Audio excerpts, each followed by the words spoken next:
Aujourd'hui, je vais vous présenter une recette pour la Saint-Valentin. Ce sont des petits biscuits enrobés de chocolat que j'ai tirés du livre La France des pâtisseries et qui est une recette de Laurent Le Daniel, qui est un mof de Rennes qui tient une pâtisserie là-bas. Ces petits biscuits sont à base de sablé breton et enrobés de chocolat. C'est quelque chose d'hyper addictif, de succulent, et je vous présente la recette en vidéo tout de suite en cuisine. Tout d'abord, on met tous les produits secs dans le bol ainsi que le beurre coupé en petits morceaux et on va venir sabler la pâte avec l'outil feuille. C'est celui que vous voyez à l'écran. On fait ça en petite vitesse, vitesse moyenne, jusqu'à ce que le beurre commence à s'amalgamer.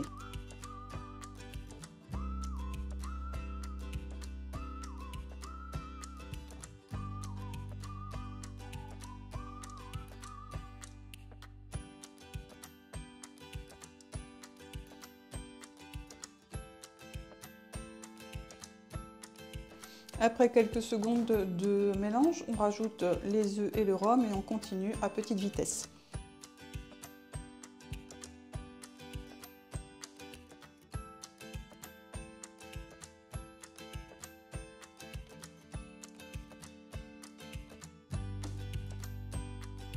On aurait pu faire cette pâte à la main entièrement puisque de toute façon on va la terminer à la main. Donc on n'hésite pas à corner pour récupérer toute la farine qui est sur le bord du bol. Et puis ce qui reste aussi sur l'outil feuille. Et ensuite on va venir racler avec les doigts et remettre tout ça au centre de la pâte et bien malaxer avec ses mains pour pouvoir en faire une boule qui soit un peu plus compacte et un peu mieux travaillée. Il faut que tout soit bien amalgamé en fait.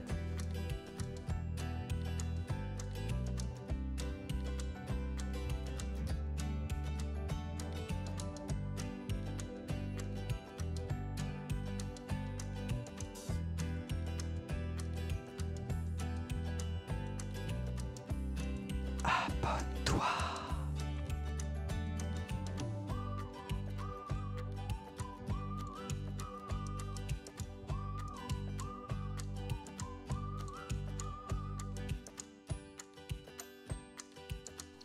Une fois que c'est fait, on enveloppe cette boule dans du papier film alimentaire et on va l'entreposer pour au moins 40 minutes au réfrigérateur. Vous pouvez même la laisser toute une nuit, ça n'en sera que meilleur. Ça va permettre à la pâte de se raffermir, mais aussi de développer des arômes. Voilà, la pâte est bien froide, il faut bien la travailler froide parce que sinon vous allez vraiment galérer, c'est une pâte sablée. Et pour mieux la travailler avec tout le beurre qu'il y a dedans, il faut que ça soit bien froid. On va fariner légèrement son plan de travail, venir l'étaler le plus finement possible, idéalement sur une épaisseur de 3 mm. Comme pour la pâte feuilletée, on soulève régulièrement la pâte de son plan de travail pour qu'elle n'accroche pas et qu'elle ne se déchire pas quand on va vouloir l'emporte-piécer. C'est le moment d'emporte-piécer nos petits biscuits. On attrape son emporte-pièce préféré et on va venir faire des découpes dans cette pâte finement étalée. Au préalable, on aura pris une plaque à pâtisserie perforée sur laquelle on aura posé une feuille de cuisson ajourée ou une feuille de papier sulfurisé. Moi j'aime bien celle-ci parce qu'elle fait des petits dessins sur la pâte qui croustillent encore plus à la dégustation. Avec la pâte restante, vous reformez une boule que vous reposez dans le réfrigérateur, bien enveloppée. Vous attendez 20-30 minutes qu'elle redurcisse et vous pouvez recommencer autant de fois qu'il vous reste de pâte.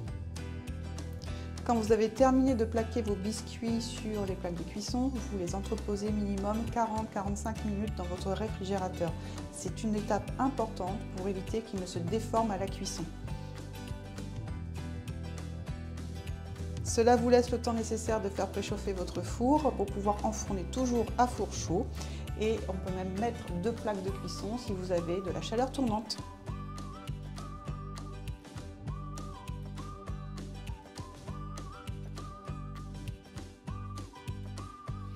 Les biscuits sont maintenant refroidis. On va pouvoir passer à la dernière étape qui est l'enrobage au chocolat. Pour cela, il va falloir tempérer votre chocolat. Ce n'est pas du tout compliqué de tempérer le chocolat, ça demande juste de la précision. Il vous faut donc un thermomètre, soit un thermomètre laser, soit un thermomètre à sonde, et du bon chocolat de couverture. Pour le tempérage du chocolat noir, rien de bien compliqué. Il va falloir monter le chocolat à 50-55 degrés. Donc on le met au micro-ondes, moi je préfère parce qu'il ne faut pas du tout qu'il y ait d'eau dans le chocolat, donc au bain-marie j'ai toujours un petit peu peur. Et puis on va monter progressivement à la température désirée en vérifiant avec le thermomètre. C'est pour ça qu'il est indispensable. Ensuite, il va falloir faire redescendre le chocolat. Alors là, on a deux solutions. Soit on fait la courbe de tempérage classique, soit on utilise du beurre mi-cryo comme vous avez vu sur la vidéo. Donc moi j'ai utilisé du beurre mi-cryo, ça permet de sauter une étape dans la courbe de tempérage. Quand mon chocolat noir va être redescendu aux alentours de 35 degrés, je vais pouvoir ensemencer avec ce beurre de cacao tempéré. Ça va tout de suite se mélanger. Et ensuite, je n'ai plus qu'à attendre qu'il redescende à 31-32 degrés. Et là, je vais pouvoir l'utiliser. Il va être au top de ses performances pour garder tout son craquant, tout son brillant et pouvoir ne pas fondre quand on le prend en main, tout simplement.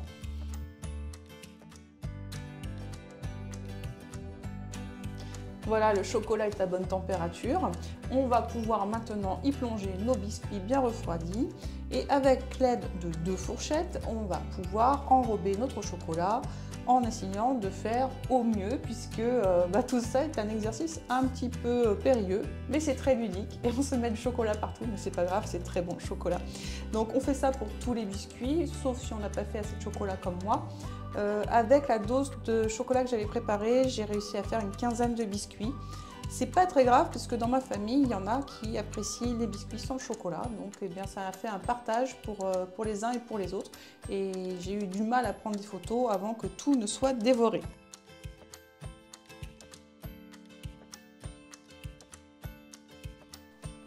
On dépose chaque biscuit enrobé sur une feuille de papier sulfurisé. Et on attend que le chocolat fige. Ça va prendre entre 15 et 20 minutes, ça va dépendre un petit peu de la chaleur de votre habitat.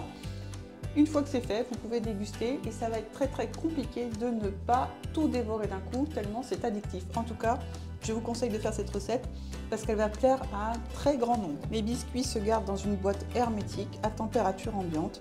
Mais bon, nous, on n'a pas le temps de les entreposer.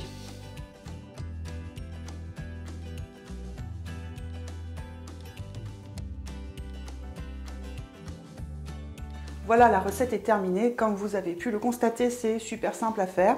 Vous pouvez vous arrêter avant l'enrobage si vous avez peur de vous lancer dans le tempérage du chocolat. Mais moi, j'ai trouvé ça super amusant. Bon, j'aime bien travailler le chocolat.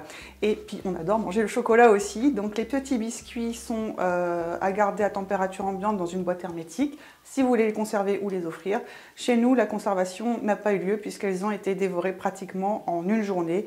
Et tout cela en faisant attention à ce que tout le monde ait sa part. Donc je vous dis à bientôt sur la chaîne Totalement Food. N'hésitez pas à vous abonner, à commenter et je me tiens à votre disposition pour en discuter. À bientôt!